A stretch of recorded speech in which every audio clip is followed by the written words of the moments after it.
reporting on femicide. Femicide is recognized internationally as the most extreme form of violence against women and girls. Its definition varies across disciplines and world regions, but broadly captures the killing of women and girls, primarily by men, because of their gender. It includes the killing of mothers by sons, the killing of girls by fathers or brothers, and the killing of current or former intimate partners. While there are, of course, disproportionate impacts on women and girls whose identities intersect in various ways, including race, socioeconomic status, disability, and/or gender or sexual diversity, femicide happens to women and girls from all walks of life and all over the world. Laurie DuPont's murder was hands down the most important story that I ever did. It meant so much to me. I never met this woman, but I feel years later that I'm connected to her still. And I don't even really know the why because I never met her. I think it was probably because I spent so much time with her family. Laurie was a woman who lived in Amherstburg, Ontario, just outside of Windsor. And she was a nurse. And that's important to the story because that's where she was divorced. That's where she met her new boyfriend at the time, who was an anesthetist at Windsor Regional Hospital. They were together for a few years on and off. There were problems in the relationship. He was fairly controlling, and oops, he was married. And she tried to break it off, and he would not take no for an answer. He would call her sometimes 50 or 100 times a day. She would slide into the cafeteria to eat lunch, and he would slide into the seat beside her. He would follow her out to the parking lot. He got control of the shift schedule so that he could have his shifts be when her shifts, where they both worked in the emergency room. It came to a head one day when she went into work one weekend morning and into the emergency room, and he basically followed her in from the parking lot and stabbed her repeatedly and killed her right there in front of all of her coworkers, and then drove a short distance away and injected himself and killed himself. He died about 4 days later. I did subsequent stories as information was coming out about the history of their relationship and who knew what.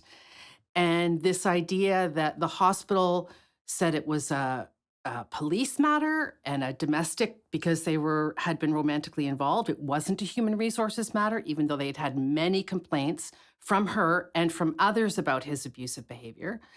And the police said it was a workplace issue. So there was sort of nobody to catch her situation. All the people that knew what was going on and people who should have known better, right? The head of security, a former longtime high-ranking RCMP officer. He was the head of security at that hospital. Clearly, he must have training in these issues, right? The HR, police, her best friend was a police officer with Windsor Regional Police trying to get her access to, she did get a restraining order eventually, but that didn't stop anything, right? She had the brains, the motivation to help herself and to try everything, but there was always a roadblock. There was never any help, right? So all these technicalities kept pushing her situation and dragging out this horror that she was suffering when he was stalking her and threatening her and emotionally threatening her with like, I'll kill myself if you don't get back with me. And I just thought if it could happen to Laurie DuPont, who has this amazing family and network of support who helped her move into different locations so she could be safe. And, then it really can happen to anybody because she's maybe somebody who could have got herself out of that situation, but she couldn't.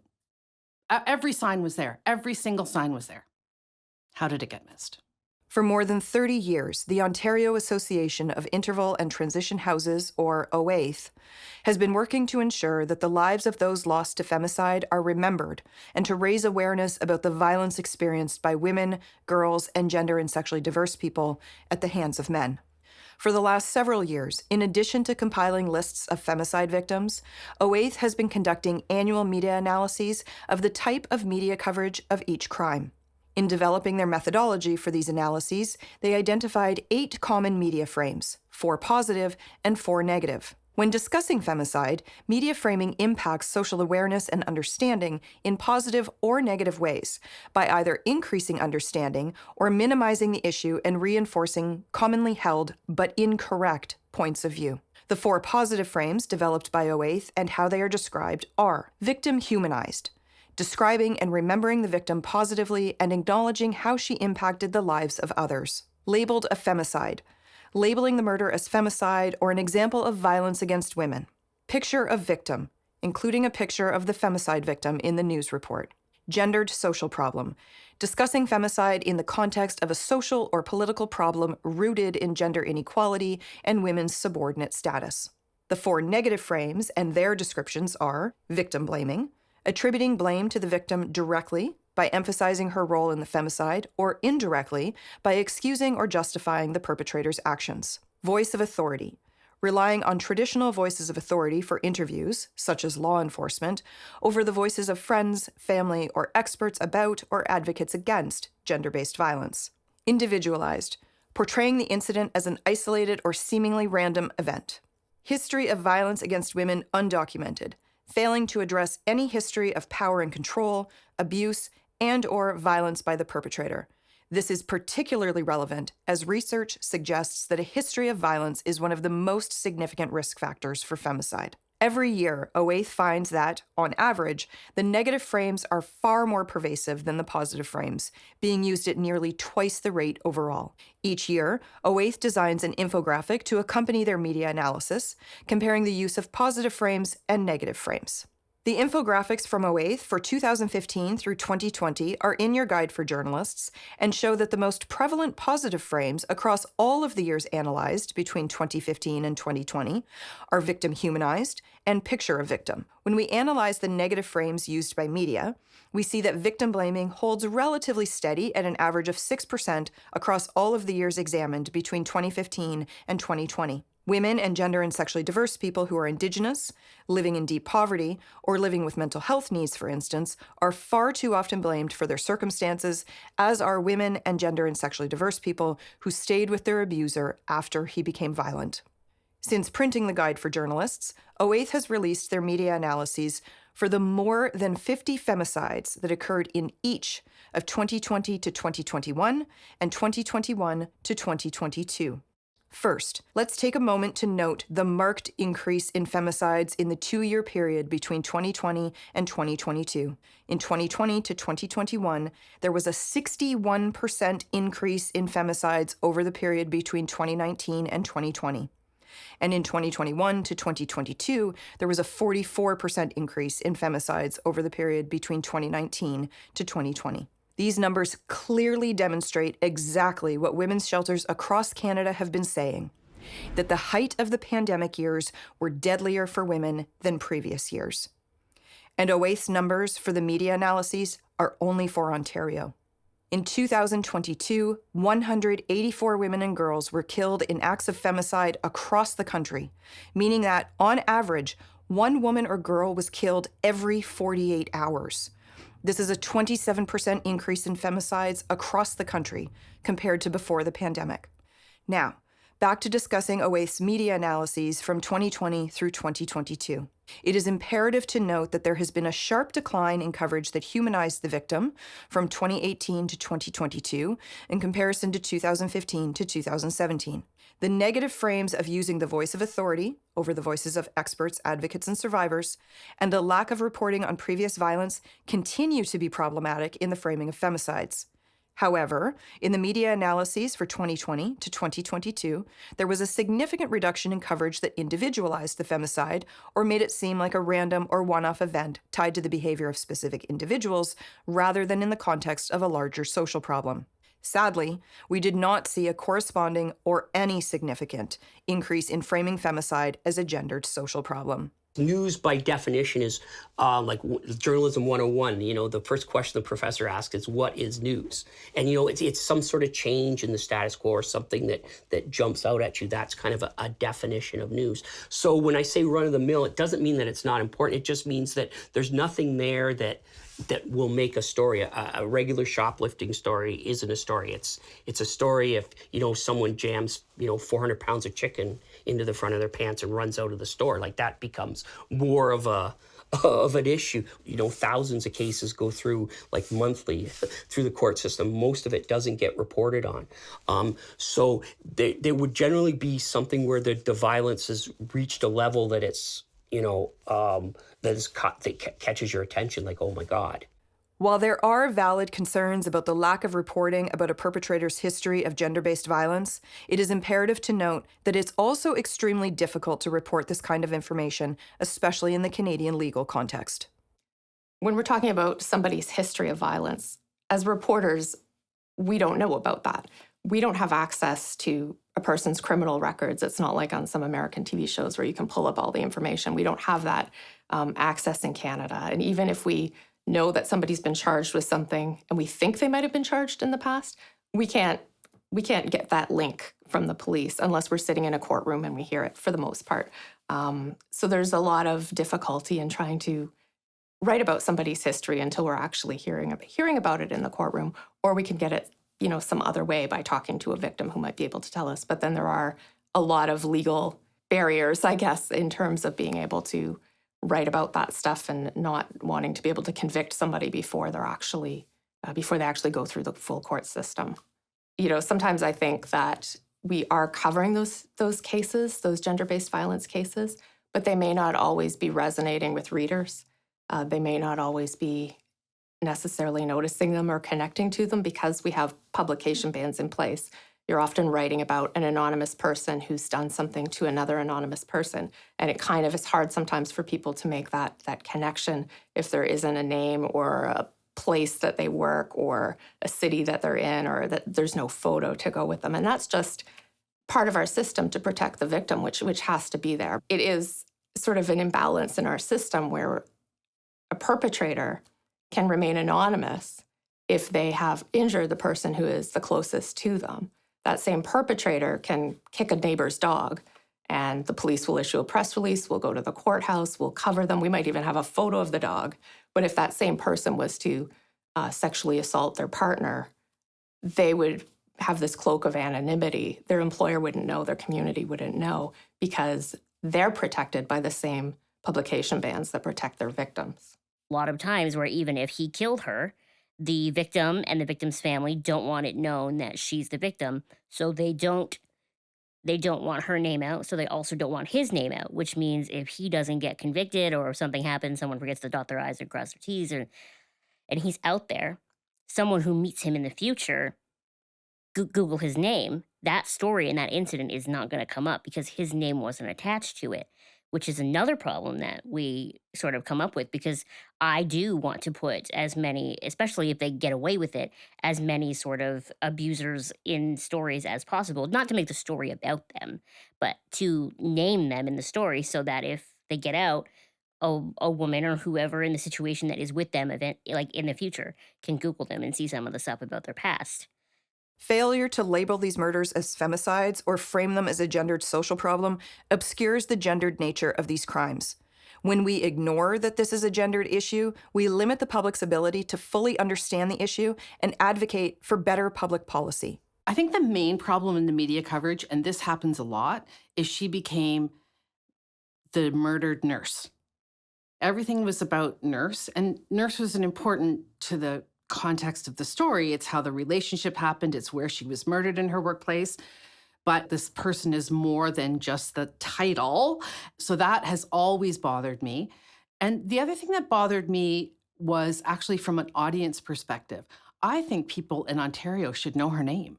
Her case had laws changed so that women are safer in workplaces. And nobody knows her name. Now, it was a national story, but it didn't get beyond the sensational part. And that's the other thing, I guess, that's bothersome, is it is a sensational story. It's a movie. It holds people's interest in that moment, and then how do you keep them sustained in the issues rather than just this sensational case? That's I don't think we've ever been able to do that. How come her name isn't known? The annual media analyses from OAITH tell us that media are not currently reporting in a way that activists, experts, service providers, and victim survivors and their families feel is responsible in addressing the issue of femicide as the broader societal issue that it is. Data from Statistics Canada and other sources make it abundantly clear that gender-based violence that leads to femicide is a gendered issue. It is the result of patriarchy and misogyny, and the aftermath costs billions of dollars each year in healthcare, mental health services, emergency shelters, child welfare, and justice system resources. When the media begins to frame femicide in the appropriate and necessary context, it will provide the general public with a better understanding of the issues, and it will help to inform public opinion and lead to better public policy and prevention methods. Throughout OAIT's analyses, smaller local media outlets consistently do better with the coverage of femicides than do the larger and national media outlets. Very broadly, newspapers try to be sensitive. You try to not re-victimize someone. If there's a living victim or a family of a victim, you don't want to sort of re-traumatize them. You don't want to be unnecessarily graphic if you don't have to be. I want to make sure that victims of crime broadly are not reduced to statistics. When you talk about something like, domestic violence, whether it's physical abuse or that has escalated to a homicide, for instance, it is unfortunately one of the more common crimes that if you look at crime statistics, there's more of that going on than there is gun crime. There's more of that going on than there is, muggings in the streets or random violence, even though people, for some reason, are more worried about random violence when the fact is you're more likely to be harmed by somebody that you're intimate with, for instance. Those cases can have a real tendency to get lost in the news cycle. And I think that only gets worse the larger your outlet is. So for a smaller outfit like the Niagara Dailies, it can be a little bit easier because there's less of it happening. If you're at the Star and you're covering crime in Toronto, or you're covering it in Baltimore, big city, there's so much of it happening, you can't get to all of it. So within the community, it was huge. People were really gripped to this story because they know the hospital, they know the police, they know the community. And so within the community, I think it got a lot of coverage. Outside of the community, barely a whisper. Milestones like the inquest is starting or the inquest is just wrapped up. And then you have to summarize weeks of testimony into your 2-minute story. So I think at a local level, I think media did a fantastic job, but I think at the national level, media did a terrible job. Even at the Ontario level, I'm not sure we did a very good job.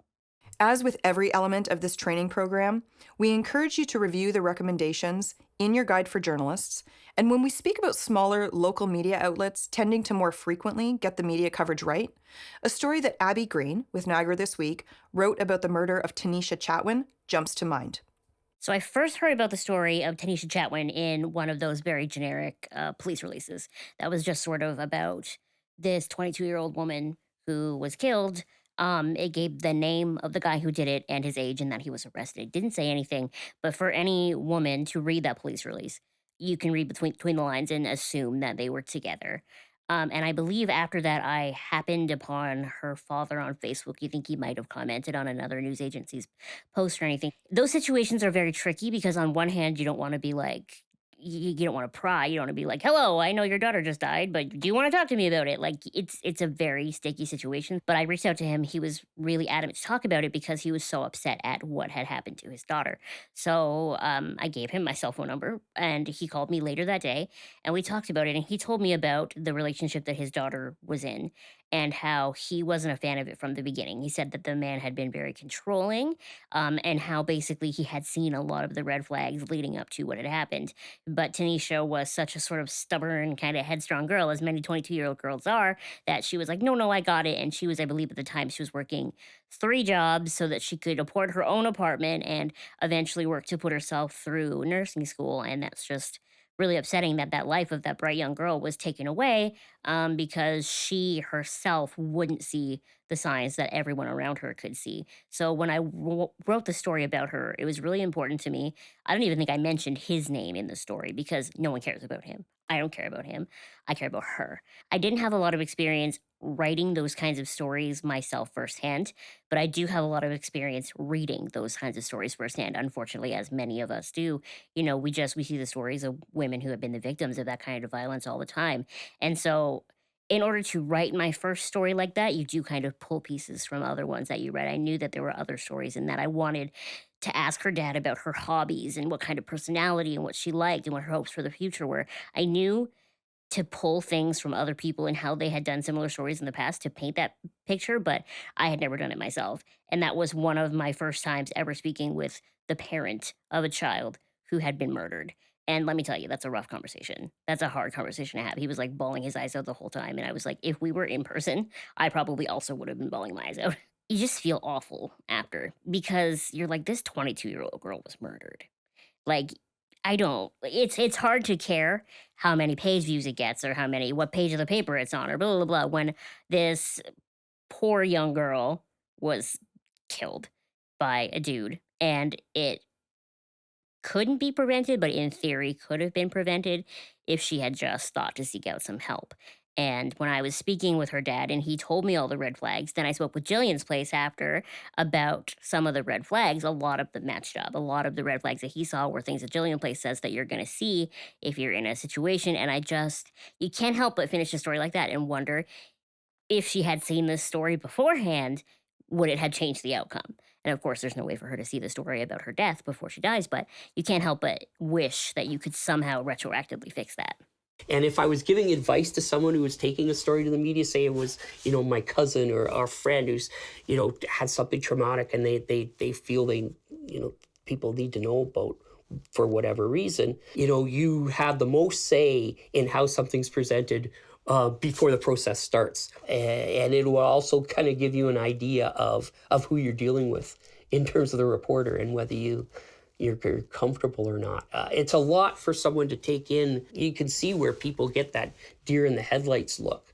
And I see it and I try to react to it and, try to calm them down and slow them down a bit and tell them, here's what we're doing, here's what we're going to do. And generally that works if they want to tell their story. Key takeaways.